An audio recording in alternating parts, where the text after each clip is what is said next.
ബംഗ്ലാദേശിൽ നടക്കുന്ന അതിക്രമങ്ങളെ തള്ളിപ്പറയുക, ഗാസയ്ക്ക് വേണ്ടി ഒഴുക്കിയ കണ്ണുനീരിന്റെ പകുതിയെങ്കിലും ബംഗ്ലാദേശിലെ ഹിന്ദുക്കൾക്കും ക്രിസ്ത്യാനികൾക്കും വേണ്ടി ഒഴുക്കുക എന്നത് മാത്രമാണ് BJPക്ക് ആവശ്യപ്പെടാനുള്ളത്. ഇന്ത്യക്കും ഇന്ത്യ ഗവൺമെന്റിനോടൊപ്പം നിൽക്കേണ്ട നിങ്ങളിപ്പോ എന്താ പറയുന്നത്? ബംഗ്ലാദേശിനെ കണ്ടില്ലേ, അതുപോലെ ഇവിടെയും വരുമെന്ന് പറഞ്ഞ് മോദിയെ ഭീഷണിപ്പെടുത്തുകയാണ്. പാലസ്തീന് വേണ്ടി കുറെ കണ്ണുനീരൊഴുക്കിയല്ലോ. സേവ് ഗാസ എന്നും സേവ് പാലസ്തീൻ എന്നും പറഞ്ഞിട്ട് രാജ്യത്തെ എല്ലാ തെരുവുകളിലും നിങ്ങൾ മെഴുകുതിരി പ്രകടനങ്ങളും പ്ലക്കാർഡുകളും പിടിച്ച് വലിയ വലിയ പ്രതിഷേധ യോഗങ്ങളൊക്കെ നടത്തിയിരുന്നല്ലോ. കോൺഗ്രസിന്റെ രാഷ്ട്രീയ ഗരിമ അത് പണ്ട് അമ്മാവൻ ആനപ്പുറത്ത് കയറിയ രീതിയിലുള്ളതാണ്. അത് സേനാപതി വേണുവിനെ പോലെയുള്ളവർ ആ തഴമ്പും തടകി നടന്നോട്ടെ എന്ന് മാത്രമേ ഞങ്ങളോട് പറയാനുള്ളൂ. പിന്നെ എന്താണോ കാര്യം, വാട്ട് ഈസ് ദ റീസൺ? താങ്കൾ ഇപ്പൊ ഇന്ത്യയുടെ വിദേശകാര്യ നയത്തെയാണല്ലോ വ്യംഗ്യമായി എന്ന് വിമർശിച്ചത്. ഞാൻ വീണ്ടും പറയട്ടെ, താങ്കൾ ചരിത്രം പരിശോധിക്കാത്തത് കൊണ്ടാണ്. അതൊന്നും എനിക്കറിയാൻ മേല. ഇന്ത്യയുടെ ചരിത്രത്തിലെ ഏറ്റവും മികച്ച വിദേശ നയമാണ് ഇപ്പോൾ ഇന്ത്യക്കുള്ളതെന്ന് ലോക രാഷ്ട്രങ്ങളടക്കം ഇന്ത്യയുടെ വിദേശ നയത്തിന് ലോകത്തിൽ ഏറ്റവും കൂടുതൽ സ്വീകാര്യത കിട്ടിക്കൊണ്ടിരിക്കുന്ന 2024 താങ്കൾ സ്റ്റുഡിയോ ഫ്ലോറിൽ വന്നിരുന്ന ഇന്ത്യൻ വിദേശ നയത്തെ പറ്റി പറയുന്നത്.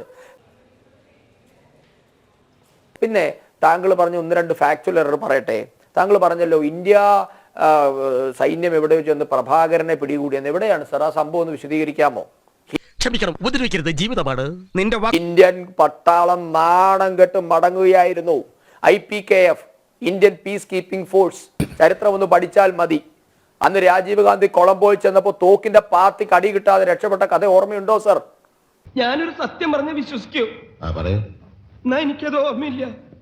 ഇന്ത്യൻ പീസ് കീപ്പിംഗ് ഫോഴ്സ് എന്നുള്ളത് ഇന്ത്യൻ ആർമിയുടെ ചരിത്രത്തിലെ ഏറ്റവും നാണം കെട്ട അധ്യായമാണ് എന്ന് ബഹുമാനപ്പെട്ട സേനാപതി വേണു മറക്കരുത്. ഇന്ത്യ ചെന്ന് ശ്രീലങ്കയിൽ ഒരു സമാധാനവും ഉണ്ടാക്കി കൊടുത്തിട്ടില്ല. അസ്ഥിരത അവിടെ കൂടിയതേ ഉള്ളൂ. അത് ഫാക്ച്വൽ എറർ ആണ്. പിന്നെ നരേന്ദ്രമോദി വന്നതിന് ശേഷമാണ് ഇന്ത്യയുടെ അയൽക്കാരൊക്കെ ഇന്ത്യയുടെ ശത്രുക്കളായെന്ന് താങ്കളോട് ആരാ പറഞ്ഞത്? കോൺഗ്രസ് ഭരിച്ചപ്പോൾ ഇന്ത്യയിലെ അയൽക്കാരെല്ലാം ഇന്ത്യയുടെ സുഹൃത്തുക്കളായിരുന്നോ? നിങ്ങൾ ഒരു മര്യാദ വേണ്ടേ? നിങ്ങൾക്ക് സുഹൃത്തുക്കളായിരുന്നു, സത്യമാണ്.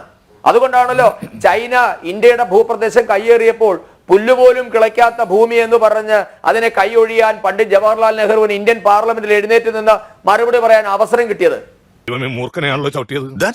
അല്ല, അതിന് ധൈര്യം കിട്ടിയല്ലോ. പുല്ലുപോലും മുളയ്ക്കാത്ത ഭൂമിയല്ലേ അവർ കൊണ്ടുപോയിക്കോട്ടെ എന്ന് ചൈനയ്ക്ക് ഇഷ്ടദാനം കൊടുത്തത് ആരോട് ചോദിച്ചിട്ടായിരുന്നു സർ? നിനക്കതൊക്കെ എങ്ങനെയാ സാധിക്കുന്നത്? ജമ്മു കാശ്മീരിന്റെ പ്രശ്നം ഐക്യരാഷ്ട്രസഭയിലേക്ക് വലിച്ചിഴച്ച് അന്താരാഷ്ട്ര പ്രശ്നമാക്കി മാറ്റിയത് ആരായിരുന്നു സർ? അപ്പൊ അതുകൊണ്ട് കോൺഗ്രസിന്റെ വിദേശ നയത്തിന്റെ പൊങ്ങച്ചൊന്നും ഇവിടെ വന്നിരുന്ന് പറയരുത്. നല്ലോണം കിട്ടിയോ? സാമാന്യം ഭേദപ്പെട്ട രീതിയിൽ. അതുകൊണ്ടാണ് കാർഗിലിൽ നമുക്ക് നമ്മുടെ 527 ജവാന്മാരുടെ ജീവൻ കൊടുക്കേണ്ടി വന്നത് കേട്ടോ. ഉണ്ടാവും സർ, ചതിയന്മാർ എല്ലാ കാലത്തും ഉണ്ടാവില്ല. പിന്നിൽ നിന്ന് കുത്തുന്നവരെ നമുക്ക് എന്താ ചെയ്യാൻ പറ്റുക? അതിനുള്ള മറുപടി അവർക്ക് കിട്ടിയല്ലോ. അന്നതിന് ശേഷം എഴുന്നേറ്റിട്ടില്ലല്ലോ പാകിസ്ഥാൻ. ഉണ്ടോ? ഇന്ന് ചെറിയ വട കൊടുത്ത് വലിയ വട വാങ്ങിച്ചു. പാകിസ്ഥാനിൽ ഹാപ്പിനെസ് ഇൻഡെക്സ് ആണോ താങ്കളുടെ മാനദണ്ഡം? ഹാപ്പിനെസ് ഇൻഡെക്സ് ഉള്ള പാകിസ്ഥാനിൽ 1 കിലോ ആട്ടയ്ക്ക് 500 രൂപയാണ് സർ. അപ്പൊ തട്ടിപ്പാണല്ലേ? ഹാപ്പിനെസ് ഇൻഡെക്സിൽ ഇന്ത്യക്കാട്ടി മുന്നിൽ നിൽക്കുന്ന ബംഗ്ലാദേശിലെ ഭരണാധികാരിയുടെ അടിവസ്ത്രം വരെ ജനങ്ങൾ അടിച്ചുകൊണ്ട് പോവുകയാ. ഹാപ്പിനെസ് ഇൻഡെക്സ് ആണല്ലോ നിങ്ങൾ കുറെ കാലം പൊക്കിക്കൊണ്ട് നടന്നത് നരേന്ദ്രമോദിയെ താഴെ ഇറക്കാൻ വേണ്ടി. അതൊന്നും പറഞ്ഞ് ദേവി എന്ന് പറയരുത്. ഫാക്ച്വലായിട്ട് സംസാരിക്കണം. താങ്കൾ പറഞ്ഞത് ഫാക്ച്വലി ഇൻകറക്റ്റ് ആണ്. അതുകൊണ്ടാണ് ഞാൻ ഇത്രയും ഇടപെട്ടത്. ഈ ഫൂളിഷ് ലൈസ് ഒക്കെ എല്ലാവരും വിശ്വസിക്കുന്നു വിചാരിച്ചിട്ടാ? സ്വന്തം ഇഷ്ടത്തിന് തട്ടിവിടുന്ന നാക്കെടുത്താന്നേ പറയൂ. അപ്പോ ബംഗ്ലാദേശിൽ ഇപ്പോൾ നടക്കുന്ന വിഷയങ്ങളുടെ പിന്നിൽ ഇന്ത്യ വിരുദ്ധത ഉണ്ട് എന്ന് വീണ്ടും വീണ്ടും ഭാരതീയ ജനതാ പാർട്ടിയും ഇന്ത്യ ഗവൺമെന്റിന് നിലപാടുണ്ട്. ഇന്ത്യ ഗവൺമെന്റിനോട് ഏറ്റവും അനുഭാവപൂർണമായ സൗഹാർദ്ദപരമായ ഒരു നിലപാട് പുലർത്തിയ ഭരണാധികാരി എന്ന നിലയിൽ അവർക്കൊരു കുഴപ്പം വരുമ്പോൾ അതിനെ ചെറുക്കേണ്ട ബാധ്യത ഒരു രാജ്യം എന്ന നിലയിൽ നമുക്കുണ്ട്.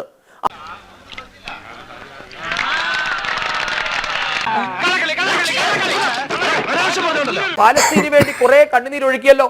സേവ് ഗാസ എന്നും സേവ് പാലസ്തീൻ എന്നും പറഞ്ഞിട്ട് രാജ്യത്തെ എല്ലാ തെരുവുകളിലും നിങ്ങൾ മെഴുകുതിരി പ്രകടനങ്ങളും പ്ലക്കാർഡുകളും പിടിച്ച് വലിയ വലിയ പ്രതിഷേധ യോഗങ്ങളൊക്കെ നടത്തിയിരുന്നല്ലോ. നമ്മളെയാണല്ലോ മച്ചമ്പി. എന്തുകൊണ്ടാണ് ബംഗ്ലാദേശിൽ നടക്കുന്ന ന്യൂനപക്ഷ ഹത്യക്കെതിരെ വാ തുറന്ന ഒരു അക്ഷരം പറയാൻ ഇന്ത്യയുടെ പ്രതിപക്ഷ നേതാവിന് സാധിക്കാതെ പോകുന്നത് എന്തുകൊണ്ടാണ് സർ?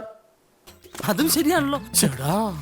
എന്തുകൊണ്ടാണ് ബംഗ്ലാദേശിൽ നടക്കുന്ന അതിക്രമങ്ങൾ ഇന്ത്യക്കെതിരെ തിരിച്ചുവിടരുത് എന്ന് ബംഗ്ലാദേശിനോട് ആവശ്യപ്പെടാനുള്ള തന്റെ ഇടം എന്തുകൊണ്ടാ കോൺഗ്രസ് നേതാക്കന്മാർക്ക് ഇല്ലാത്തത്? പകരം നരേന്ദ്രമോദിയെ പേടിപ്പിക്കുക ബംഗ്ലാദേശ് കാണിച്ച്, അത് ഇവിടെയും ആവർത്തിക്കും പോലും. തന്റെ ഇടപെട്ടെങ്കിൽ അങ്ങ് ആവർത്തിക്ക്, കാണട്ടെ ഞങ്ങള്. പരമശിവം സ്പിരിറ്റ് എടുത്താൻ തുടങ്ങിയിട്ട് കാലം കുറച്ചായി. ഇതുപോലെ പല വെല്ലുവിളികൾ നേരിട്ടിട്ടുണ്ട്. അപ്പോ അങ്ങനെ ബംഗ്ലാദേശിനെ കാണിപ്പിച്ച് ഇന്ത്യയും BJP ഒന്നും പേടിപ്പിക്കരുത്.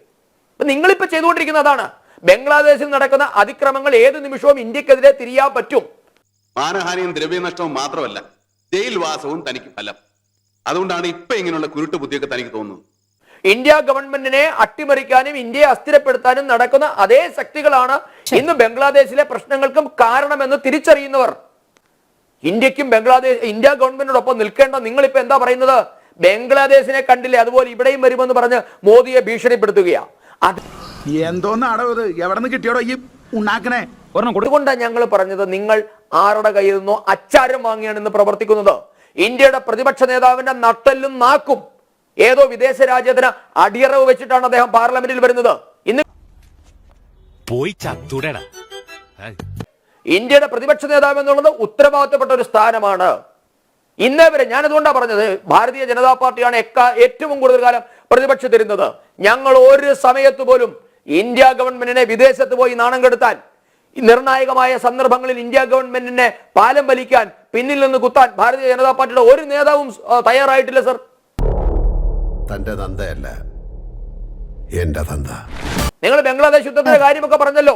ഭാരതീയ ജനതാ പാർട്ടിയും പ്രതിപക്ഷവും പൂർണ്ണ പിന്തുണ നൽകി. എന്തുകൊണ്ടാണ് നിങ്ങൾക്കത് സാധിക്കാതെ പോകുന്നത്? നരേന്ദ്രമോദിക്ക് എന്തോ 4 വോട്ട് കൂട്ടുമെന്നുള്ള നിങ്ങളുടെ പേടിയാണ്. പൈസകളൊക്കെ തോനായില്ലേ?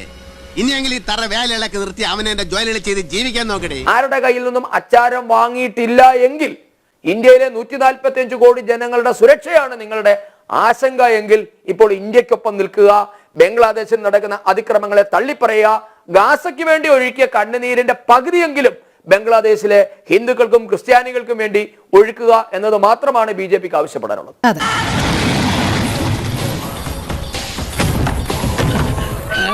അനിയാ പോട്ടെ, അമ്പിമനെ പോട്ടറ. സാറേ ഒന്നും വിചാരിക്കില്ലേ മക്കളെ, മാമനോടൊന്നും തോന്നല്ലേ?